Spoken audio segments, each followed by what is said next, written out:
Hi everyone, स्वागत है आपका हमारे इस चैनल पर। आइए आज हम डिस्कस करते हैं एक और आईपीओ जो कि खुलने जा रहा है 17 तारीख को, और जो खुलने से पहले ही काफ़ी चर्चा में रहा है। क्यों चर्चा में रहा है हम आगे चलकर डिस्कस करेंगे। हालांकि आप सबको मालूम होगा आईपीओ है नज़ारा टेक्नोलॉजीज। ये मोबाइल गेमिंग के सेक्टर में है और इसकी ऑफिसेस मुंबई, दुबई और सिंगापुर में है। ये काफ़ी पुरानी कंपनी है, लगभग 20 साल पुरानी। 1999 में इनकॉर्पोरेट हुई थी और इसका रजिस्टर्ड ऑफिस मुंबई में है। इसके प्रमोटर्स मिस्टर विकास मित्र सेन, नितेश मित्र सेन और एक कंपनी मित्र इन्फोटेक एलएलपी इनके प्रमोटर्स हैं। अगर इनके प्रोडक्ट्स की बात की जाए तो जैसे हम चर्चा कर रहे थे, ये इंटरेक्टिव गेमिंग में है, ई स्पोर्ट्स में है और गेमिफाइड अर्ली लर्निंग सिस्टम्स में। आगे चलकर देखेंगे कि हम इनके प्रोडक्ट्स क्या हैं और इनकी जो मार्केट्स हैं वो India, Africa, south east Africa, middle east and Latin America. और leading live sports streaming and on demand sports media content के प्रोवाइडर्स हैं ये कंट्री में। तो इनके प्रोडक्ट्स को बेसिकली डिवाइड कर सकते हैं: Carrom clash and world cricket championships in mobile games, Kidopedia in gamified early learning, Nodwin and sports Kida in esports and esports media, and Halla Play and Konami in skill-based fantasy and trivia games। तो आइए हम देखते हैं इनके games के बारे में। तो जैसे कि हम जानते हैं किडोपीडिया इनका एक इंटरेक्टिव लर्निंग गेम है फॉर प्री स्कूल्स, और इनके जो फ्री गेम्स आते हैं किड्स के लिए वो मोटू पतलू के नाम से, छोटो भीम के नाम से कई गेम्स हैं इनके जो कि काफ़ी पॉपुलर हैं। और जो इनके बाकी पेड गेम्स हैं कैरम क्लैश, WCC राइवल्स, हल्ला प्ले, कुनामी, जिसको आप सब्सक्राइब करके खेल सकते हैं। अगर ये कस्टमर्स तक जो पहुंचते हैं, इनका जो मैक्सिमम रेवेन्यू जो आता है वो जो सब्सक्रिप्शन फीस है उसके थ्रू आता है, और 71% रेवेन्यूज जो है इसी चैनल से आया है इनका। अगर हम सितंबर 30, 2020 का टर्नओवर की बात करें तो रेवेन्यू कंट्रीब्यूशन देखें हम कंट्री वाइज, तो इंडिया से फाइनेंशियल ईयर 20 का सितंबर 20 में थोड़ा सा डिफरेंट इनका रेवेन्यू कंट्रीब्यूशन रहा है। लेकिन अगर फाइनेंशियल ईयर 20 के एनालिसिस करते हैं तो इंडिया का 59%, मिडिल ईस्ट से 7%, अफ्रीका से 9%, नॉर्थ अमेरिका से 12%। ये इनका मोटा मोटा कंट्रीब्यूशन है वेरियस कंट्रीज से।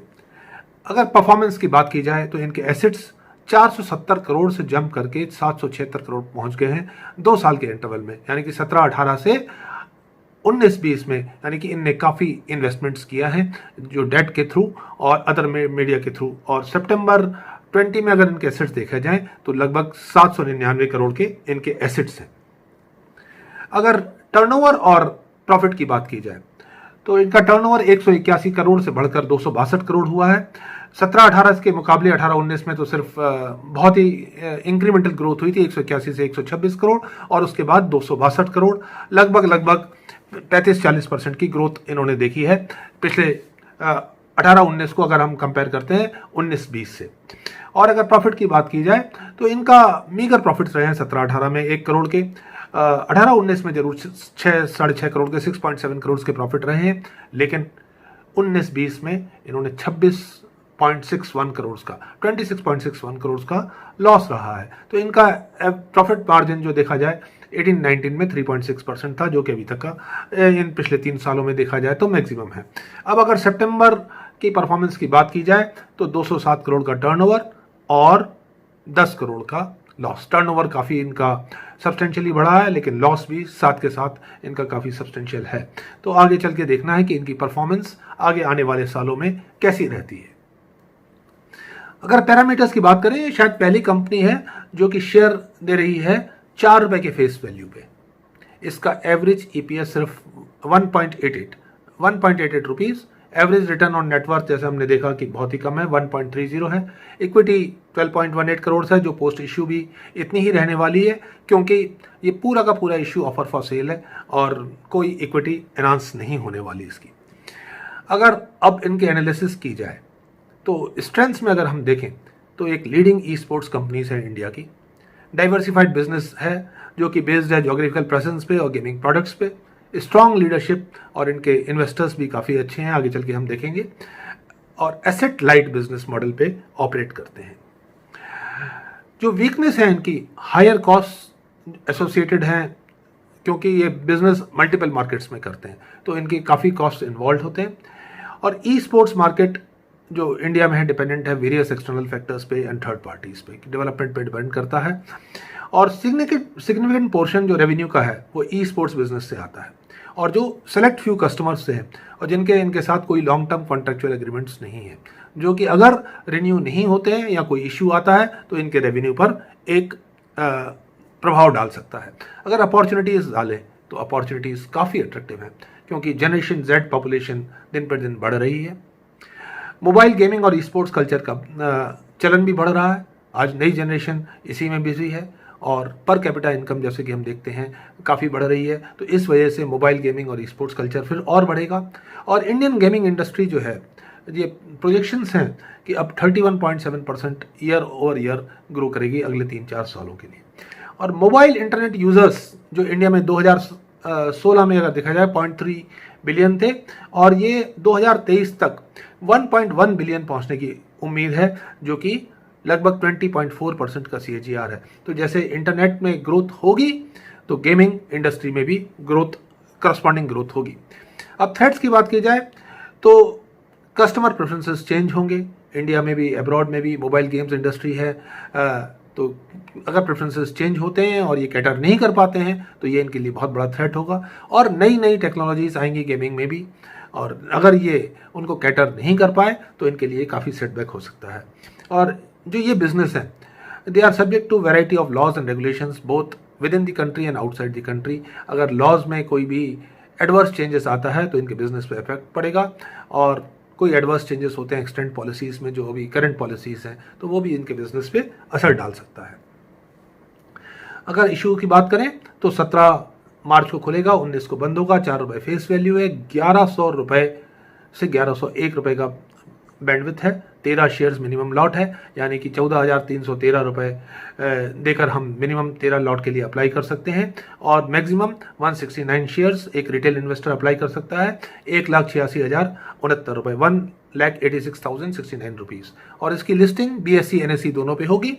इशू साइज 582.91 करोड़ है, और पूरा का पूरा ऑफर फॉर सेल है, यानी कि इनके एग्जिस्टिंग इन्वेस्टर्स ऑफलोड कर रहे हैं पूरा का पूरा शेयर, अपने शेयर्स, और कंपनी को जो ये ऑफर आ रहा है इससे कुछ भी पैसा मिलने वाला नहीं है। अगर बाकी डेट्स की बात की जाए तो अलॉटमेंट 24 तारीख को, रिफंड्स 25 तारीख को, क्रेडिट शेयर्स 26 तारीख को, 27, 28, 29 मार्केट बंद है, तो लिस्टिंग डेट 30 तारीख को होने की उम्मीद है। ये टेंटेटिव डेट्स हैं, आगे पीछे 1-2 दिन हो सकती हैं।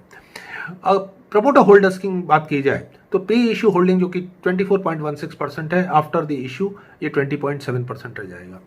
इन्होंने प्रमोटर्स ने जो पहले शेयर्स इशू किए थे एट पार थे, फिर 30 रुपये भी इशू किए, फिर 2733 रुपये भी इशू किए हैं बिटवीन अप्रैल 2000 एंड मार्च 2021, और इन्होंने बोनस दिया है 4:1 के रेशियो में एग्जिस्टिंग शेयर होल्डर्स को 2018 में। तो एवरेज कॉस्ट जो है निल से लेकर 730.95 तक आती है, जबकि जो ऑफर आ रहा है वो 1100 से 1101 रुपये के बीच में आ रहा है। अगर ऑब्जेक्ट्स की बात की जाए इशू की, तो इनका मेन ऑब्जेक्ट है जो लिस्टिंग के बेनिफिट्स होते हैं स्टॉक एक्सचेंज पे, उसको अचीव करना, और सबसे बड़ी चीज़ है कि 52,94,392 इक्विटी शेयर्स ये एग्जिस्टिंग जो शेयर होल्डर्स हैं वो ऑफर करने जा रहे हैं फॉर सेल। अगर कोटा देखा जाए तो ये QIBs का कोटा है, लिमिट है 75%, रिटेल कोटा की अपर लिमिट है 10%, नॉट लेस देन 10%, और HNIs नॉट लेस देन 15%। तो ये इनके कोटा का डिस्ट्रीब्यूशन है। और अगर अब टेक अवेज की बात की जाए और ये सोचना है कि हमको इस कंपनी में इन्वेस्ट करना है कि नहीं करना, तो क्या की टेक अवेज हैं। एक तो डाइवर्सिफाइड गेमिंग और स्पोर्ट्स मीडिया प्लेटफॉर्म डेवलपर हैं ये, जैसे कि हमने चर्चा की, इन्होंने 1510% का डिविडेंड दिया था फाइनेंशियल ईयर 18 में। तो डिविडेंड पॉलिसी अभी तो फाइनेंशियल 18 तक अच्छी रही है। अब जो हम चर्चा कर रहे थे, क्यों ये स्टॉक चर्चा में रहा है, क्योंकि राकेश झुंझुनवाला जी लगभग 33 लाख शेयर्स होल्ड करते हैं, जो कि 11.5% है टोटल का, और जो होल्ड करेंगे। तो ये जो स्टॉक चर्चा में है, इसी वजह से चर्चा में है और इस वजह से मार्केट पर एक हाइप बना हुआ है, तो डेफिनेटली अच्छा रिस्पांस मिलने की उम्मीद है। लेकिन नेगेटिव साइड पे अगर देखा जाए, अगर फाइनेंशियल 20 की परफॉर्मेंस देखी जाए, 6 मंथ्स की फाइनेंशियल ईयर 21 की परफॉर्मेंस देखी जाए, तो नेगेटिव अर्निंग्स है, पी इनका नेगेटिव है और इनका कैश फ्लो भी नेगेटिव रहा है पास्ट फिस्कल्स पे। तो अब इन्वेस्टर को करना क्या है? ये एक ऐसा इश्यू है जो हाई रिस्क हाई रिटर्न्स। जी हाँ, रिस्क इसलिए कि ये नेगेटिव पीई पे है, इसका अभी परफॉर्मेंस उतनी अच्छी नहीं रही है, लेकिन जो हाइप बना है न सिर्फ इस कारण से कि राकेश झुंझुनवाला जी इसके एक एस इन्वेस्टर हैं, बल्कि इस कारण से भी ये एक डिफरेंट बिजनेस में है जो कि आगे चल के ग्रो करना है। तो डेफिनेटली इसको रिस्पांस अच्छा मिलने की उम्मीद है। और जैसे कि हमने देखा कि टेक्नोलॉजीज के नाम पे 200 टाइम्स भी इशू सब्सक्राइब हुए हैं, तो डेफिनेटली इशू ओवर सब्सक्राइब होगा ही होगा और हो सकता है लिस्टिंग गेंस भी अच्छे मिले और आगे चल के प्रॉफिट भी दे, लेकिन एक रिस्क है, तो इन्वेस्टर को ये सोच के चलना है। और अगर लिस्टिंग गेंस मिलते हैं तो एक स्टॉप लॉस लगा के इन्वेस्टर आगे बढ़ सकता है। लेकिन ये डिसीजन आपको लेना है कि एक नेगेटिव पी वाली कंपनी में इन्वेस्ट करना है, रिस्क लेना है या नहीं लेना। ये रिसर्च सारा आपके सामने है और अब आप इस बेसिस पे एक सोचा समझा निर्णय ले सकते हैं। But definitely it can give good listing gains and good long term gains also. Thank you very much, friends, and wishing you a very happy investing. Looking forward to see you with more such videos in future. Thank you very much.